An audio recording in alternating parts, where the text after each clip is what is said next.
మరి ఇదే సుమన్ గారు 2014 కూడా మరి అదే వివేక్ గారికి మరి పోటీగా నిలబడ్డారు. ఆ రోజు కూడా అదే అన్నారు ఆయన, 100 కోట్లు ఒకవైపు, 100 కేసులు ఇంకొక వైపు.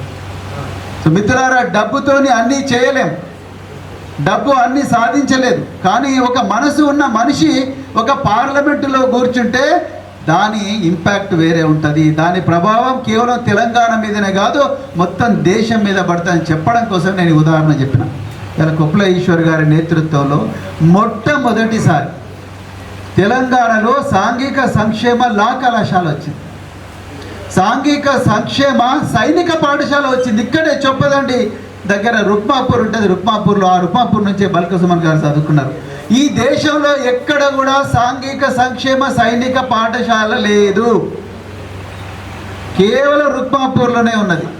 దేశంలోనే చెప్తున్నా, నేను ఛాలెంజ్ చేస్తున్నా, అది కొప్పులేశ్వర్ గారి పుణ్యమే. అదేవిధంగా ఈ దేశంలో కేవలం పంజాబ్ మినహాయిస్తే కేవలం ఒక్క దగ్గరనే మహిళలకు డిగ్రీ కళాశాల, సైనిక డిగ్రీ కళాశాల ఉన్నది, అది కూడా కొప్పులేశ్వర్ గారి పుణ్యమే. నేను వారిని తీసుకొని కూడా పోయినా సైనిక కళాశాల. కరోనా సమయంలో దేశంలో ఎన్నో ఇబ్బందులున్నా యుద్ధ ట్యాంకులు కూడా తీసుకొచ్చి రుక్మాపూర్లో చొప్పదండలో ఒకటి పెట్టి, భువనగిరిలో ఇంకొకటి పెట్టించారు కొప్పులేశ్వర్ గారు.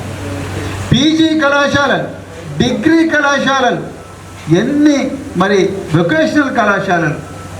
ఇలా కొంతమంది అమ్మాయిలు సాఫ్ట్వేర్ ఇండస్ట్రీలో పనిచేస్తున్నారు, సంవత్సరానికి 33 లక్షల రూపాయలు సంపాదించుకుంటున్నారు అమ్మాయిలు. కూలి పని చేసుకునే కుటుంబాల నుంచి వచ్చిన బిడ్డలు 33 లక్షల రూపాయలు సంపాదించుకుంటున్నారంటే కేవలం వారి దార్శనికత. నాకు ఇప్పటికి గుర్తుంది, మాసప్ ట్యాంక్లో దామోదరం సంజీవయ్య సంక్షేమ భవనంలో 4వ ఫ్లోర్లో వారన్న మాటలు, మనం చేయగలిగింది ఏమీ లేదు, కేవలం ఈ బిడ్డలకు మంచి చదివిస్తే చాలు, మన జీవితంకి ఏం అవసరం కూడా లేదని చెప్పింది. అలాంటి ఒక గొప్ప వ్యక్తిని గెలిపిస్తారా, లేకపోతే నరాన కనకనాన ధనము అహంకారం ఉన్న వ్యక్తులను గెలిపిస్తారా అనేది మీరు ఒకసారి ఆలోచించుకోవాల్సిన అవసరం ఉన్నది.